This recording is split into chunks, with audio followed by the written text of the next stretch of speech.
All right. Hi, everyone. My name is Kristen Jimsky, for those of you who don't know me.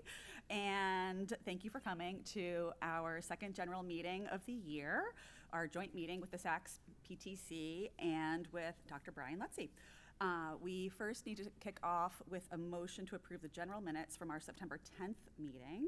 So if we can have Tia, thank you, and Elizabeth for a second. Awesome. So all in favor to approve the minutes? Terrific. Thank you so much.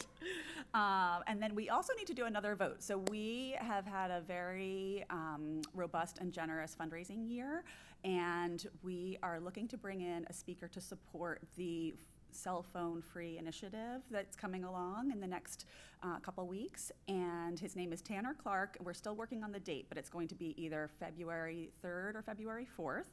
And we are going to do 2 student programs, a parent program, and then we are also partnering with, hopefully, the Saxe PTC as well, and they're going to do a program for the 7th and 8th graders at Saxe. His message is 1 second of strength, and kind of having the control and power, and empowering kids in all areas, but especially with kind of cell phones, to be strong and to make smart choices and to be mindful of the way that you interact with your world, and especially social media.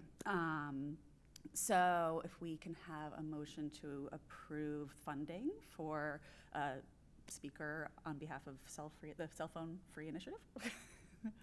Amazing. Tia? Second. Alyssa? Awesome. And all in favor? Great. Thank you so much. Okay, so we are all set there, which is wonderful. And I'd like to introduce Dr. Brian Luizzi. I think everybody knows and loves our amazing superintendent. He sets the bar for our excellence in our schools, and we are so grateful for all the work and his whole team and everything that they do on a daily basis, but especially during budget season. So he's here to talk us through the budget for the 2026-2027 school year. All right, thank you.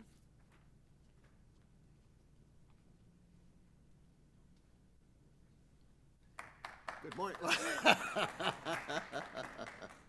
Well, thank you, Bill. Good morning. I'm going to ask for a couple of seconds of strength here. We'll work through, but I know also that, in a way, preaching to the choir a little bit, and I'm so grateful that you came out. It would be awful to be looking at empty chairs here. So thank you for coming out and supporting and being a part of the conversation. I will move pretty quickly through all of this, and if you have any questions or anything, you're certainly welcome to slow me down. But I also know that, like Mike Dinan's article I thought did a great job of summing some things up, and I know time is precious. So just to start, this is my 12th year as the superintendent, and I'm so proud every year of the work that we do and put things together. This budget, once again, is it's really tight, right? We look at every single line as we build our budget. We know that it is the single most important investment by the town each year. And we also know the work we do is the most important work on the planet. So we make sure that every decision that we make is guided by our kids and their needs, and what we believe the school district needs to invest in order to maintain the level of excellence that we have across the system, and always looking to make some improvements wherever we can. It's not a one and done thing. We actually start in October, and we start having our meetings and going to schools, meeting with principals, meeting with others, and then we work throughout October, November. We spend those 3 days before Thanksgiving, the Monday, Tuesday, and the half day Wednesday.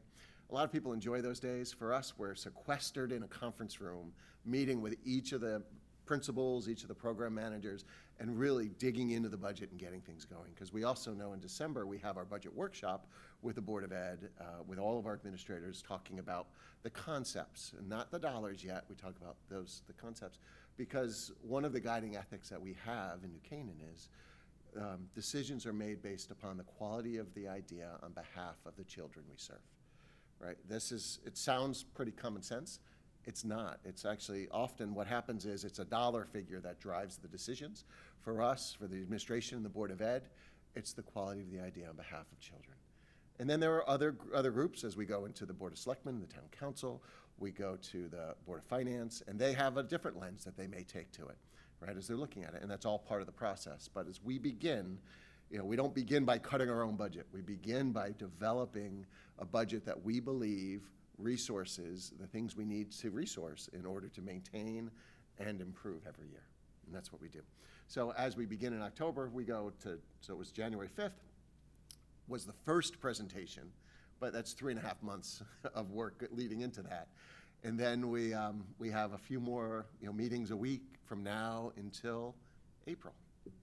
So this is what a big part of the responsibility of what we do. We know how important it is for our district to have the resources we need to continue what we're doing. And I love it, actually, which is a good thing because it dominates most of my life, most of the year. So in all of these conversations, it's, again, for us, for the Board of Education, for the district administration and others, it's always important to make sure that we keep our eye on the ball. And the ball is around those district goals that we have. And we have 5 overarching goals. It's about student achievement, of course, communication, teacher professionalism, quality, school climate and safety, and then stewardship, right? And those 5 overarching goals have served the district incredibly well for a very long time because, we don't create the 5-year glossy, in a binder, strategic plan, right? We don't do that because I've been in districts that do that. I think we all have. And what winds up happening is you have a great plan that you distribute to everyone, and then you put it on your shelf, and then 4.5 years later, you look at it and say, how'd we do? And then you redo the plan, and it has a lot of the same things, and it doesn't lead to true growth and improvement in the system. In order to do that, you need annual indicators and annual expectations, annual growth targets, and that's what we do. So we have these 5 overarching goals, but underneath them, there's 30, give or take, indicators and initiatives that we do in order to continually improve in each of these domains. It's not all we do, but it drives part of what we believe. Of course, there's also the portrait of a graduate that was developed a couple of years ago. Some of you here were part of that conversation and making some of those decisions, and those 5 core competencies drive a lot of what we do as well and help us, again, to make sure that all the decisions we make and the steps we take are aligned with our mission, vision, values, and goals for our kids, for our system, for our staff. So always before we go into next year's budget, I'd just like to take a minute to talk about some of the outcomes that we've been experiencing. If you are not aware, we won our 4th consecutive state championship in football.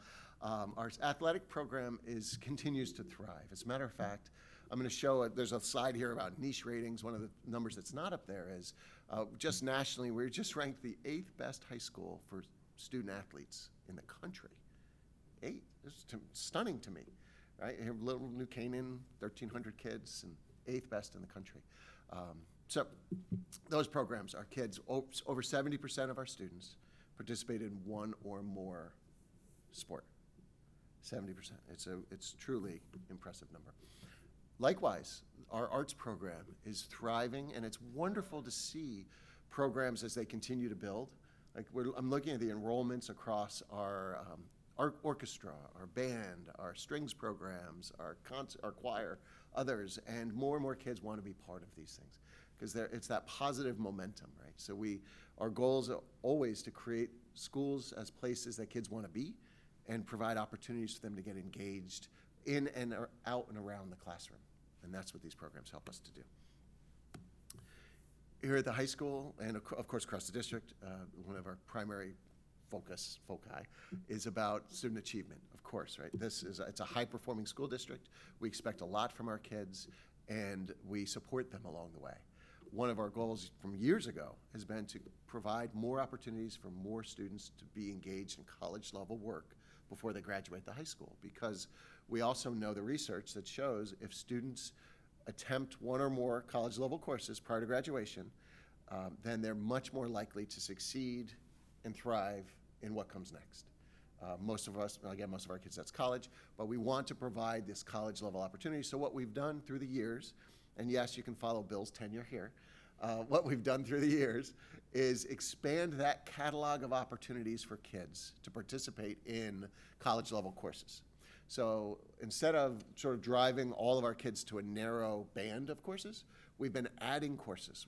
We've added over 10 courses over the last 7-8 years. And so, There's a little background music for you. okay. We have a system that actually you can No, I've always wanted background music in my life. I'm just not sure who's curating it, so I'm a little nervous about what comes next. Look at that. Well, thank you, Bill. And moving me right along. So anyway, this graph, very quickly, and again, all of the slides, the information is always available, of course, but what it shows, essentially, is over the last 15 years, you see the school populations in the background, the gray bars, right? And then what you see is the blue is the number of individual students who take one or more tests of the, AP level tests. And you see that on a slow increase, and really proportionate to the enrollment. When you look at the red, it's the number of tests being taken. So blue is individual kids. Red is how many total tests by students that are in the school. And most importantly is the green bar at the bottom. Because to earn college level credit, or to sort of perform at a college level, they say a 3 or higher score, as you know, it's a 1 through 5. So that the percentage of students, as we've increased the kids involved and increased those numbers of tests, the scores have actually improved over these past years, up to that 96. So it's really, I think, a testament to the investments we've made, the long-term vision we've had. And again, this is something you don't just change overnight. This is momentum that we build and continue to build, and something to be very proud of. Something else to be very proud of is the external accolades that we receive. Of course, most important to all of us is what we do, what our kids do, what those outcomes are, child by child. That's what matters. But it doesn't hurt to be recognized either, right? So across the country, NICHE looks at all of the over 10,000 school districts. And you see in Connecticut we stack up very well, and nationally we stack up very well. Of course, I don't think that it's entirely accurate. I think they're off by 29 for the best school district in the country, but they're still not taking my calls. So the budget itself, what do we do with the budget? We're investing in, of course, all of what it takes to run a school district, but primarily we think about investments in people, in programs, and in kids, right? So the budget focuses on making sure that we continue to create the conditions where our teachers can excel. And that NICHE sort of recognizes that a little bit. So we create those conditions and empowering them to be the very best professionals they can be across the board, whether it's our teachers, our TAs, our drivers, our food service, everybody is engaged in professional learning across the organization, because we are a learning organization. We believe that as a core ethic. We also know that we have to continue to invest in our programs to make sure that they're modern, they're relevant, they're engaging for our kids, that they're updated and continuing. For instance, we're talking about adding a few classes here at the high school next year, right, around technology, cyber, STEM, those kinds of things. And we continue to evolve, that program. Of course, most importantly, is our investment in kids and making sure that our students have everything they need to thrive in our schools. And it's not simply while they're here bell to bell, and it's very important, but it's really to make sure they have all of what they need to excel and exceed in all domains of their lives. We want kids to graduate from the New Canaan Public Schools, again, going back to that portrait of the graduate, who have those core competencies and skills, not just when they're sitting as students in a classroom, but all throughout their lives. It's one of the things that draws us to many of the things that we do. We talked briefly about this Phone-Free Schools initiative that we started at Saxe last year. We're evolving at the high school, and we're going to go bell to bell in the fall. We know that the outcomes show, the research that's evolving and being generated now, that those habits and practices transcend the bell to bell and continue to influence kids' lives outside of the school as well. We also know, like what we did over at Saxe, which I think I'm so proud of, we thought it might happen this way, and it has, that there's a delay now for when kids are receiving their first phone, right? So instead of every child, as they graduate, not every, but most children after they graduate 4th grade, go to 5th, sort of having the phone as that gift, because you needed it. You need to communicate with your child to know where they're going, what they might be doing after school. They're walking downtown. It just became a thing. Now we can delay that because we have a system in place around school dismissal manager and others, and they can't use them during the day. So fewer and fewer kids are bringing their phones to school, and that's a goal too, because we want to make sure that we're teaching kids to be present and engaged in their surroundings in life, right? Phones have a place. They're not evil. but the place isn't in the school. Not when you're surrounded with other people. It doesn't serve the right purpose. So anyway, doing that work and continuing to invest there. So the budget itself is 3.94% year-to-year change. I think, again, Mike had a nice article this morning that really did a great job summarizing the presentation that I'm sparing you from. So you're welcome to go there and take a look if you like. But as a school, really our primary investment is in people. Because when you think about across the grades, and we have, remember, pre-K all the way through our launch program with 21, 22-year-olds, we span that whole gamut for folks that need it. From the moment they get on the bus to the moment we bring them back, there are adults that are interacting with them, supervising them, helping, guiding, teaching them all throughout the course of the day. So whether it's of course, the biggest investment is our faculty and staff. We have our administrators, we have our teaching assistants, of course, I mentioned our drivers, our food service. We have our nurses that help them out. We have our secretaries in the front. We have our custodians that clean up after them. Like, there's people all over the place. That's how schools work. So about 82% of our overall budget is for people, salaries and benefits. And that's the experience we want to make sure our kids have. Coaches, other pieces. And then substitutes when those folks aren't there. So it's salaries and benefits there. 82%, 83% of our overall budget, and 85% of the year-to-year change is salaries and benefits, right? Which again isn't unusual in a district. Because it's 85, instead of being 82.9, we'll probably be 83.1% next year. But that's where we should be investing, because the quality of the experience for kids is going to come through those interactions and relationships they form with our faculty and staff that they're with every day, and each other, of course.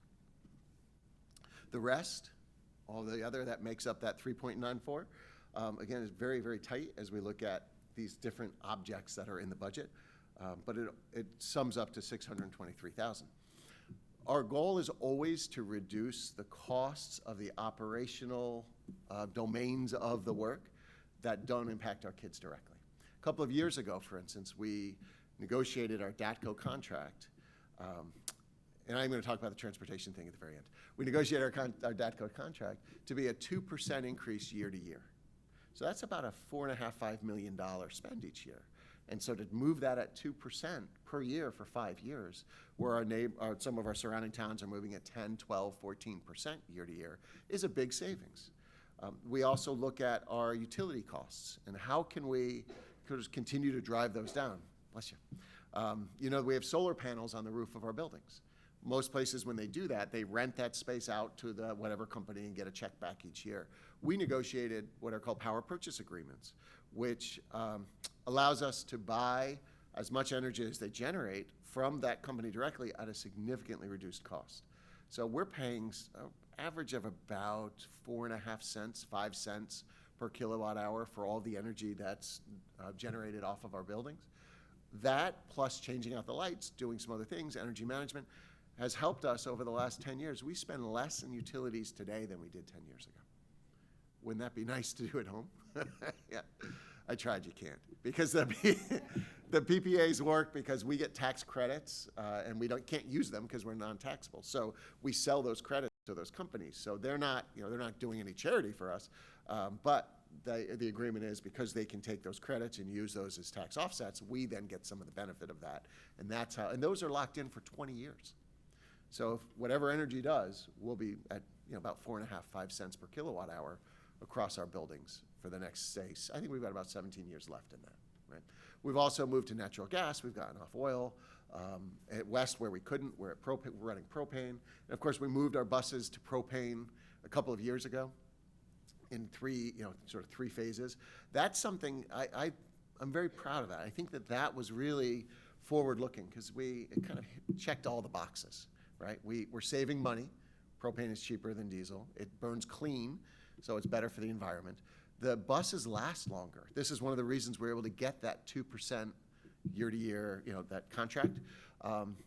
The engines are cleaner. They're burning propane. They're not getting all soot and oil, all of what happens when you burn diesel. So they last longer. They need less maintenance. And when you are sitting behind them at a street light over here on Farm Ave, you're not sucking the fumes in. Right? That's kind of nice. So, and the other part is, when we had diesel, if it was going to be a cold, cold night, we had to let the buses run overnight because diesel doesn't start below a certain temperature. Propane starts at negative 50 degrees. And we'll never figure that out because if it's negative 50 degrees, we're not going to start them. Right? No school. But it goes all the way down because it's under pressure. So it works. So there's lots of reasons why I think that's a good move. As a matter of fact, the state passed legislation that's requiring all school districts to move fully electric by 2035. And I'm actually out there saying, and people are hearing me, I believe, that to go from diesel to electric doesn't make sense. You need a transitional fuel, and that propane should be, I think, the transitional fuel for the whole state. And we're showing why and going through all of that. So I think it's really important. Anyway, you saw this if you saw the New Canaan. I believe very strongly in this. While some folks think of the budget as an expense, we really see it as an investment. It's really about investing in the schools and the community and our kids and the faculty and staff, and ensuring that that's why we talk about the successes in the beginning, because it really is about those returns on investment. What are we looking at?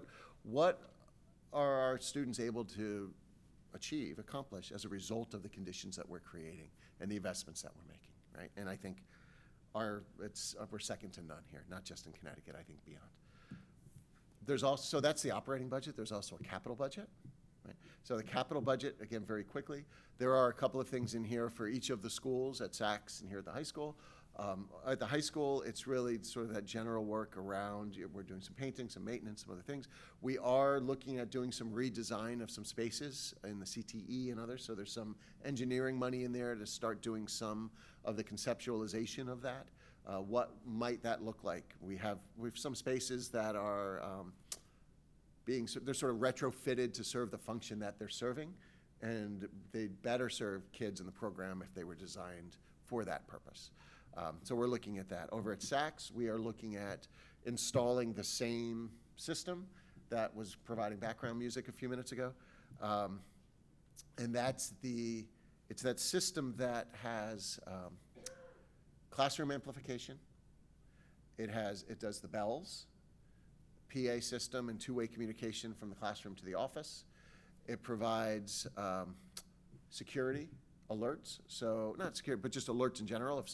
Often what will happen if a student is having a health emergency in a class, we see this, it allows an alert to be sent, and then on a panel like that in every room, you can identify that it's a health alert or something else to be sure that the person who comes to the room is the right choice.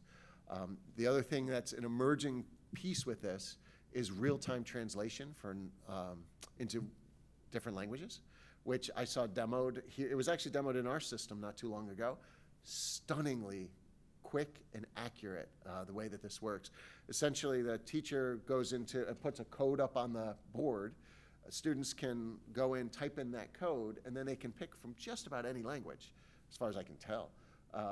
And then what'll happen, and then put in headphones into their computer, and they'll hear the teacher's voice, whatever goes through that system, translated in real time. And they'll be able to, and then what they're doing now is they're figuring out finalizing the details around, if that student then wants to participate, they can speak their language, their native language, whatever they're being translated into, and it'll reverse translate back into English and come through the speakers in the classroom. So what a powerful way to engage students who English may not be their first language. And when you look into this, you learn that on average, it takes kids 7 years that are non-native English speakers that come into school systems, 7 years to learn the academic language that we use in classrooms. Because it's, what's the difference between define, summarize, explain, understanding those nuances and being able to engage in a classroom like that. This opens the door for them to be able to do it.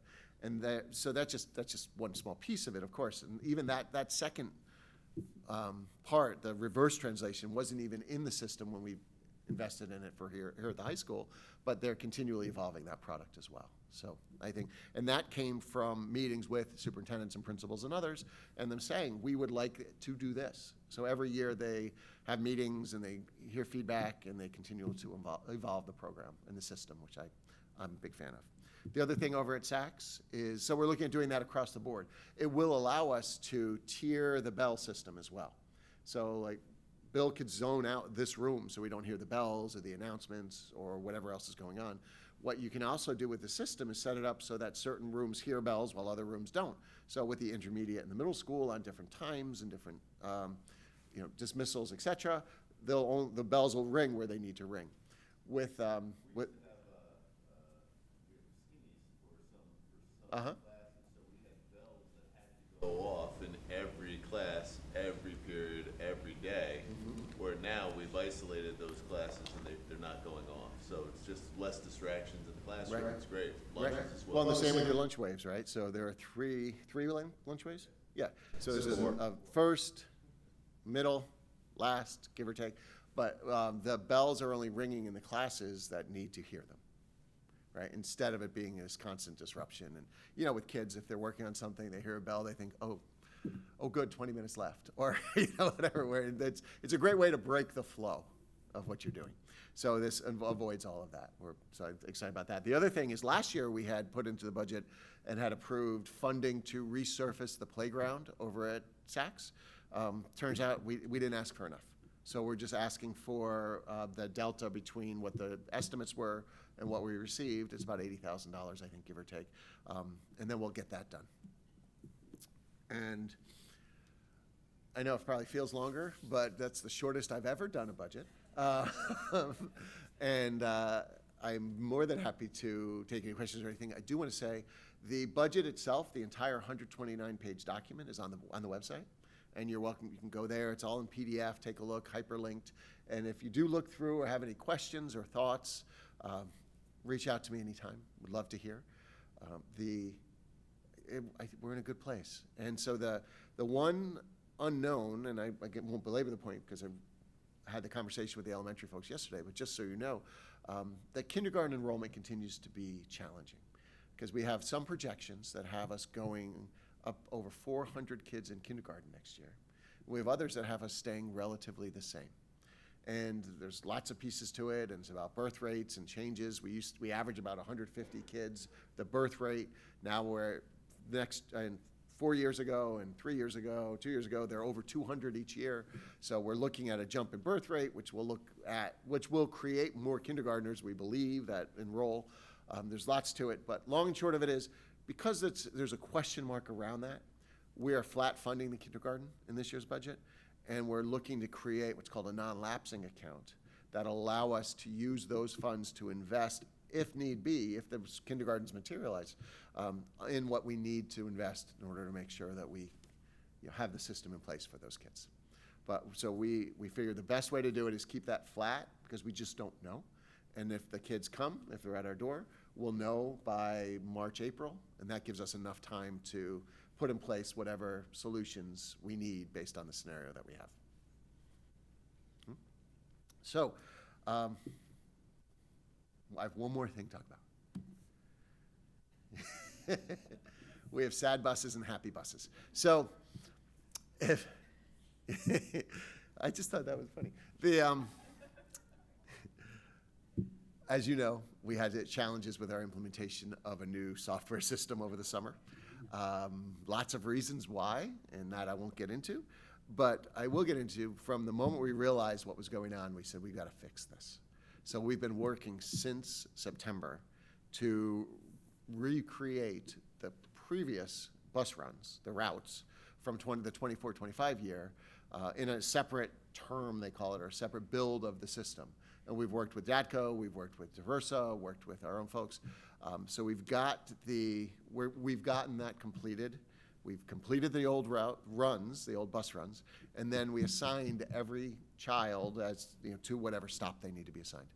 We've had eyes, I believe, on every single child that rides the buses, because this has to be right. My goal initially was to get this out end of November. That didn't happen. Then I said, okay, mid-December, that didn't happen. I said, okay, on January 5th, and it only didn't happen because we needed to make sure that every child was reviewed and looked at and what have you. So anyway, it's all there. We should be in good shape. This morning by noon, when I go back, I will talk with a few folks and make sure they're ready to go. We will be sending out an email that'll have the updated information. For some people, it'll be the same. For some people, it may be different. Might be different times. The stop might be moved. Might even be a different bus, although that's not very common. But whatever it's going to be, it'll be. So we'll get that information out and give people about 2 weeks to give us a call if there's any problem. And I've got somebody, a college student who graduated last year, is interning for us while she's home, to answer the phones to make sure anyone who calls talks to a human being, because we do, I know, we don't pay her enough. We are paying her, though. I'll buy her lunch. She's only taking the notes. She's not solving the problems. But I know one of our challenges from the summer was people felt like they were sending emails and making calls, and nobody was getting back to them. So we wanted to make sure that we have that covered. And we're not creating a portal for people to email, which just call us. Let's talk it through. And we'll work through anything. And then the goal is, it's the first day of the second semester here at the high school, so that's helpful, I think. You guys run similar about? Mm-hmm. And that Tuesday after the 3-day holiday with Martin Luther King Day, we're going to flip to the new bus runs. And if you saw the email yesterday, I said that 5 times. Yep, and I took out the 6th because I felt like that was just a little excessive. But we're going to keep reminding people that we're not doing it till the 20th of January because we've had enough kids standing at stops without buses coming. We don't want that anymore. So anyway, this is what we're doing. This is why we're doing it. It's the red approach. Those runs that we had in the past, we worked so hard to build those. That was one of the non-negotiables for the transition to the new software system, that we're going to have the same bus runs that we've had in the past. And I was told yes, yes, yes, yes, yes, until 12 hours before the first day of school, where I was told, oops. And so that's why we fixed this. So it will be a little disruptive for some folks. I hope minimally, but in the end, this is the right place to be. Because then as people move in, move out, whatever, we're building on a clean system. And we're also going live with the MyRide app, which will cause its own set of issues and challenges, because that's also a new system. But we're going to, you just got to rip off the Band-Aid, right? And we're going to go for it. So we'll do that. And I'm optimistic. I mean, look, it'll be a challenging couple of days, I'm sure. But once people are in the new flow with the new runs and we're all getting where we need to be in the times. Well, for me, one of the non-negotiables of the change in school start times was I didn't want any children picked up in the dark, and I don't want any children brought home in the dark. And the runs as they stand today don't do that. So that's really a big driver for me to say, I don't want to wait till the end, till next year, and do this over the summer. And you know, some people are saying it's good enough, but that's not our standard, right? I don't want to do that to kids. We change school start times for a reason, and we need to, even when it's hard, do the right thing by them. So that's what I have. Any questions or thoughts? Or thank you. Thank you, Christy. Do take a look online. Take a look at the budget. Be as engaged as you'd like to be. I love having conversations about all of this. So you're welcome to email, call, anything else if you have any thoughts or feedback, anything to share. And most importantly, thank you. Thank you for being here. Thank you for being a part of what we do. You know, I mentioned in the beginning, I feel so incredibly fortunate to be superintendent in New Canaan because we do this work together. It's a rare place where we all sort of believe in the same things. And it's really all about the kids, what they do, the outcomes, and the achievement that occurs. It's really a stunning, it's an amazing place. It truly is a special place. And I thank all of you for helping make it that. So, thank you. Thank you. Thank you. Thank you. I don't know what time it is, but oh my gosh, that was so fast. I know. That's amazing. Yeah. I think last year the meeting adjourned at 10:42. People said, please tell me he shortened that presentation. Yeah. Well, all of your hard work really shows, and your infographics are incredible. Isn't that? They're fun, right? Yeah. They're fun. Very Yeah. Thank you all for coming, and yeah, if you have any questions, we still have a little bit of time, so.